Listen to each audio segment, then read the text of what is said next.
I'm Collier Nogus. I forgot to introduce myself in the first session. I'm Assistant Professor of Creative Writing here at CUHK in the Department of English. I'm very happy to welcome, hopefully, many of you back and some new faces as well to join us for this afternoon session, where we will be welcoming first Lawrence Lacambra Ypil and then Nicholas Wong to read, and we'll then adjourn for about 20 minutes and come back, and we will have a conversation with them.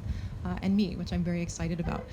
Before I say anything else, I was remiss in my morning thank yous. I forgot to thank the spirit of this conference, who is Dorothy Wong, whose work in organizing previous related conferences has been an inspiration to me.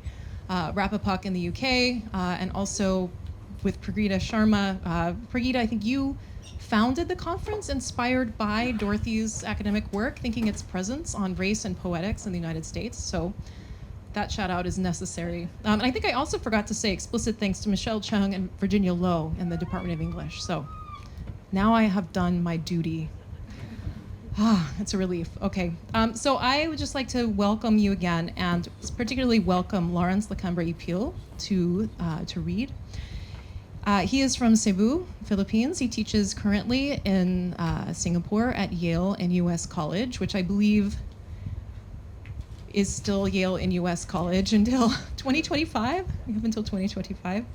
His books include The Experiment of the Tropics, which is the winner of the Gowdy Boy Poetry Prize and was shortlisted for the Lambda Award for Gay Poetry in the US. He is also the author of The Highest Hiding Place and two recent chapbooks. One, You Know I Was Sentimental During the Thought of the House, which is a collaboration with Zach Aldave. And also duets, Ventanilla Duets, a collaboration with Martin Duesenberg.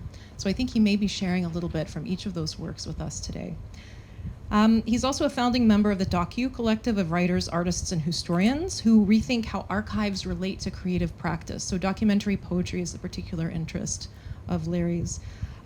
He is a remarkable poet, and I'm also very happy to call him a friend and a collaborator, and I'm delighted that he's here to share work with you. Larry?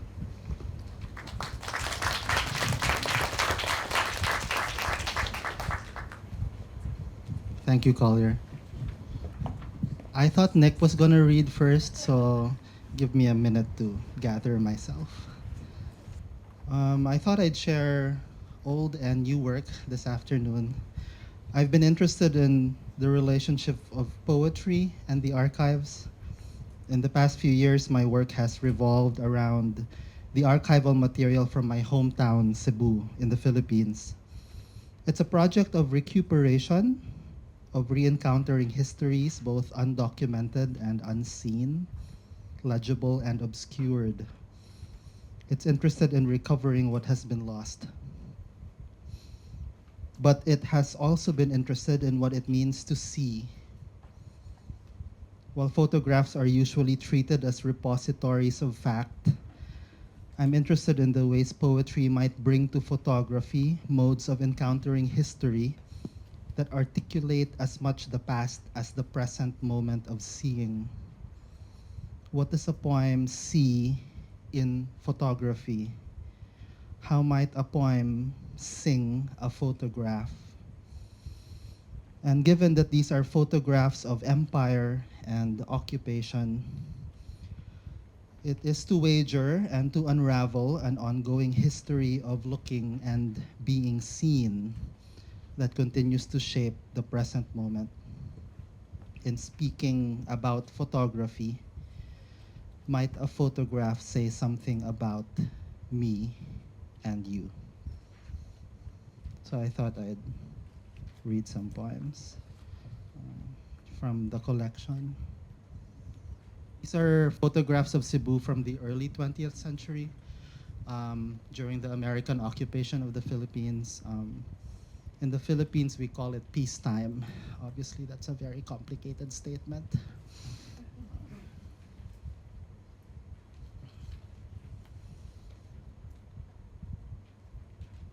In the time it takes for the shadow of the world to reach the shadow of the knee of the woman sitting in the park under a tree, a photograph is developed. Drip, drip, splash, then all right. than a dry mount against the wet, wet grass. When the city's architects asked what could be done with the past, they didn't anticipate glass. They believed the ocean, with its endless shimmer of always, would make the dame denizens of the city sick from squinting at the sea. What reprieve the streets could be. What rain falling endlessly from the eaves of shop houses as a line of trees becomes the token gesture nature makes to signify an elsewhere here where a woman slowly rises to become the shadow of a shadow of me.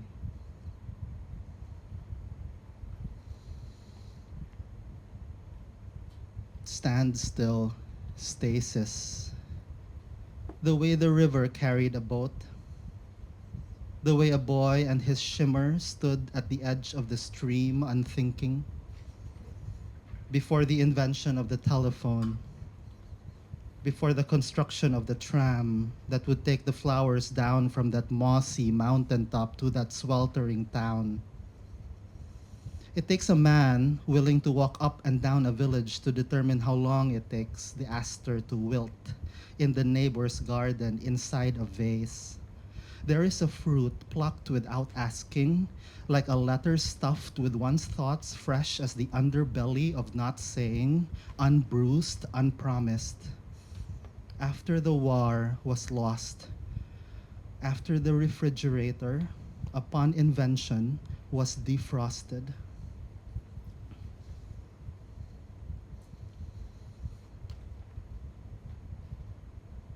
There is a chair, but no one sits. There is a flag, but there is no wind. Stars and stripes, sun and sand make good weather. There is a cabana on a ship, a slip, a skirt is what a woman holds of another and asks, where at, how much? Style as a way of asking without asking for a name. Sigh, below, the temporary address of a blank look or a quick comeback made in retrospect, or the double take of then, now, never, or the return of the sideburn. A stranger checked her out, but already her arm was hooked under a brother's. A party was a crowd gathered into the smallest area possible, where everyone looked at anywhere else except the camera. That collection made on the faintest trace of, there, dear sir, if you can walk towards the gangplank, if you can walk towards the gangplank and be still.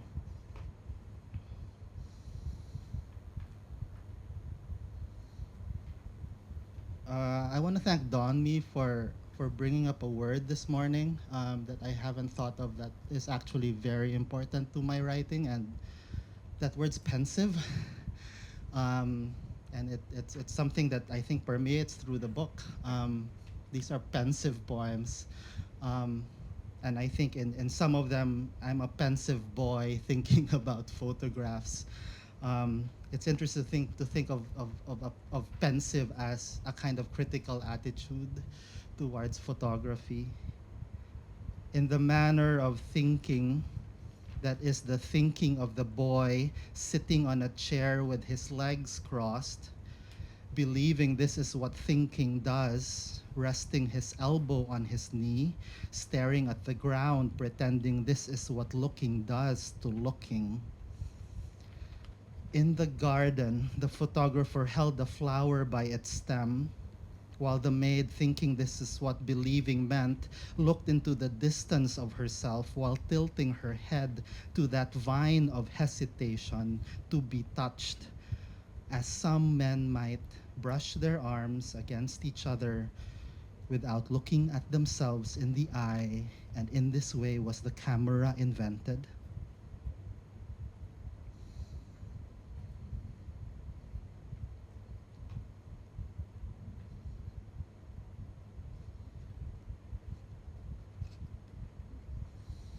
Where is the goddess?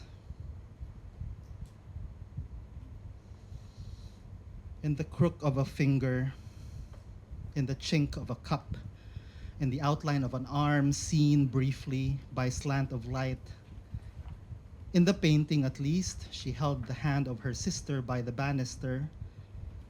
Somewhere else, summer and fall. Somewhere else, mud stuck on the soles of shoes. You needed a branch to pry it loose. A bouffant was a way to hold her hair in place in the face of history. A dress to lay a flower on, so petal to petal became both lover and not there, lying on the grass. A skirt as foliage and wind, so hold your gaze, dear stranger, pointing to no one in particular here.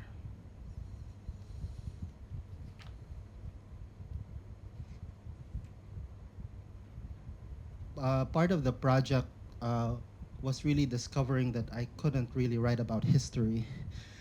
I initially thought I would do the enterprising task of figuring out everyone's names, finding out the names of the streets, uncovering some secret historical fact. And then I realized I was a poet and not a historian. And that dates, I couldn't even like hold them in my head. And I was just like, I need to do something else. So part of the pleasure, I think, of growing as a writer is understanding what you can't do. And by that not being able to do things, I think I discovered that part of the project was me as much looking at these photographs as them looking at me and discovering my experience of seeing them. Maybe just two more poems from the collection and then I'll share someone else.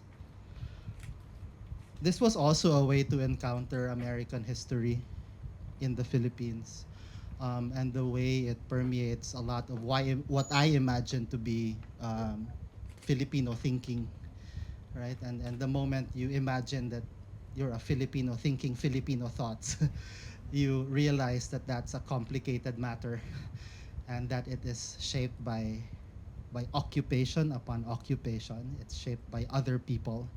And part of the pleasure and the burden is embracing the mix of all of that history, both violent and beautiful. To the extent that someone else's labor could subsume itself into a patch of color so it became by default a petal when looked at from afar, I put my feelings once into a photograph. I pressed my foot twice on that pedal, stitched to the eye, finger on that finger of history, to the extent that I could imagine repetition enough to make a dress. What made me think that if I matched the shine of my boot with a saber and untied the shoes of that man on the other side of some carpet lush shimmer shoulder, strap and buckle on a chair chiseled by leisure, loss, so I could merely position myself in relation to who I could become, so the wave of another sea could press on me differently. And then I thought I would share some newer work that I've done in the past year or so. Um, Part of the, I think, difficulty with COVID for me was the opportunity to. I'm thinking of all the Zoom calls we've had to make in those years, and part of the pleasure was meeting people I otherwise would not have. Collaboration has been one thing I've been doing in the past year. Ventanilla Duet is a collaboration with the global historian Martin Dusenberry, and I think he's based in Zurich. And you know, I was sentimental during the Thought of the House was a collaboration with Zach Aldave and Mark Obuan. Ventanilla Duet is a conversation about violence in history. Martin was studying some Aboriginal texts from Australia, indicating the possibility of a genocide there. I was writing about something more local. I was writing about Philippine politics and the kind of violence that permeates through local politics. And for the first time, because I was writing in prose here, I was very conscious about who might get their hands on the book in a way that I never did for poetry, because who reads poetry, right? But then my neighbors read prose. And the hometown of my parents is known for a very strong political family that was complicated. even further by the fact that they were our neighbors too. So this was a very interesting project to make for reasons beyond the literary. On the literary side, this was a wonderful chance to write with someone else. And I don't know about you, but I hated group work growing up. I did all my work on my own, so finally I eased into working with other people. Um, it was a chance to work with graphic designers too in Cebu. There's a thriving graphic design scene there. A lot of them are outsourced graphic designers who work for US or UK companies. Um, and part of the, again, pleasure was seeing how your words get shaped by someone else. Um, the first version is designed by Maika Arnado, and she used fonts for one for Martin, one for me. For me, she used the font that was used in the in national monuments in the Philippines. And Martin was very angry with the font that she gave him because she gave him the universal font. Um, so he was quite angry at that. But the universal font apparently is a font from Switzerland, where Martin is based. So there was reason for Micah to use that font. At some point in the chapbook, our voices merge, and this is a spread from Micah's design.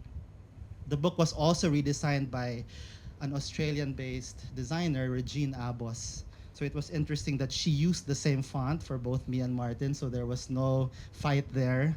And in a way, I felt she merged our voices into one. So it was interesting to see how poetry was read and understood and reinterpreted and translated by a graphic designer. This second one was my second project that I was working with while working on Ventanile Duet also.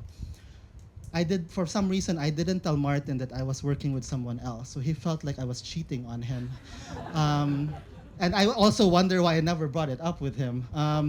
So while I was pretending to work with Martin loyally and solely, I was actually on the side, also working with a photographer in Cebu. The history here is a bit more complicated and interesting. My mom was selling her house, and she is not a poet, so she's quite practical. And there was a quick buyer of the house willing to pay in cash, and she was very happy. So within maybe 2 or 3 days, she was telling us that her house that she grew up in had been sold, and there was a buyer, and yeah, she was ready to let it go. I was the sentimental son, the poet, and I was like, Mother, Mother, how dare you not tell us about this? So I dragged Zach, and was like, Zach, can you take photographs of the house before my mother throws all the furniture out? We sufficiently forget about that episode. COVID happens, the pandemic happens, and at one point after, I was like, Zach, do you still have those photos? And he did. And I was like, inspired by my collaboration with Martin, I was like, Zach, why don't we have a conversation and then we can record it? It's a conversation across generations. It's a conversation between a poet and a photographer. It's also a conversation across queer generations. I feel like I grew up in a very different kind of queer environment than Zach did. Zach is in his early 20s. So it was interesting to compare notes. We're also both very lazy. So after the conversation was recorded, I was just, Zach, they need the chapbook in 2 weeks because it's the first Cebu Art Book Fair and we need to come up with something. So Zach says, okay, we will use, I think it's called Google Transcribe, to transcribe the initial audio clip into text, and then we would fix it up and clean it up. Lo and behold, when we both read the transcription, it's garbled, of course, by Google because we were speaking in English and Cebuano, but it was beautiful. Words were messed up, and I almost felt like this reads like poetry. And I thought like, why don't we not fix it up? Why don't we retain this garbled version of our conversation? And that's the version we eventually went out with. Okay. So I don't know who's the poet here. Maybe it's Google that's the poet. It sounds like a kind of like pre-AI kind of project. And we were not very like conscious about like we need to be hip and cool. Let's do something AI. No, this was really just like this weird transcription of a technology that is unable to accommodate multilinguality. It's unable to accommodate sentences that are mixed with Cebuano and English. Is misreading us in the most interesting way. It also felt like we were talking about queerness and our, growing up and our sexuality.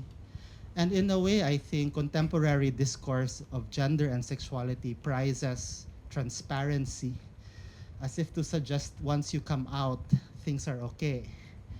But with a project like this, I found it weirdly wonderful that technology kind of like it hid us again. In a way, we were willing already to come out of the closet, but the technology said like, I'm gonna garble your speech again so someone won't fully understand what you're talking about. So in a weird way, it felt like a return to mystery. In an age where we value transparency, this was, in some weird way, a kind of poetic mystery. Um, there might be time for just some short excerpts, but maybe I'll just flash you some of these are some of the spreads that the designer Mark Abuan did. Um, these are pictures of the house. Pictures of my grandma's sofa, 1960s Philippine house. Also a lot of religious imagery, like filled with Virgin Marys and all the saints you can name.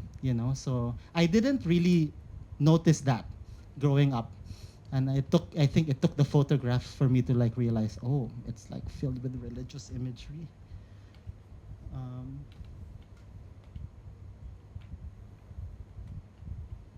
this is some of the language that came out of it. Maybe just a quick excerpt. I've asked Nick to read some, just to give people a taste of it. I'll read the blue parts, and Nick will read the blue parts. I'll read the pink ones. Maybe you can start with I have photos that Yeah, I have photos, that national photos. Yeah, and there. We own this Thanksgiving memory after my day was apart from you that your mom's house was. They argue, see? Mr. Loud Caesar moans about the shell art that was hanging on the wall. I think they were trying to. I think they were trying to date it and like. Oh yeah. About about something so far. I mean, yeah, well, I would like to have that like someday. You mean that level of a relationship? Uh-oh. That's how I. Yeah. But like something very specific. It doesn't like a very specific piece of art, yeah? Complaints about apparently. No, Doesn't pick up his leg, was it? it's made out of shell, I forgot. No, abalone or something. The name of it. I forgot the name of it. Paramore Agna, also to Chad at the time, and it was right beside the painting of my Lola above the stereo. And I don't know. Very young. that particular piece is more advanced, and also after that, either the material was harder to find or the fashion just changed. Yeah, fine. Yeah. You have a question. Wait, let me decide which one. My shoes are dirty quite a bit. Is there a particular memory where you attached to Otono House? Move back. But that's like significant in your life. Specifically, yeah. So there's a number of objects in that house that I really remember well. A figurine of a cat that was in the living room. The upholstery of the couches had a certain yellow that I remember. And then that TV. So it was one of those old school previs where you could open and close. It had a cover. So Anako Memories, Anna, is always tied to an enigma, cynic, visit, number. No, we would always, me and my brother would usually end up in the salad and watching the TV, though it would only catch like maybe 2 or 3 channels. So it was always Carrot Guy, was a usually more Channel 9, Rattler channels. Have there been? Yeah, so that TV in particular was strong in my memory. I'm not sure now coming if that TV still existed when you were there. No, maybe not. And I think we can end there. Yeah.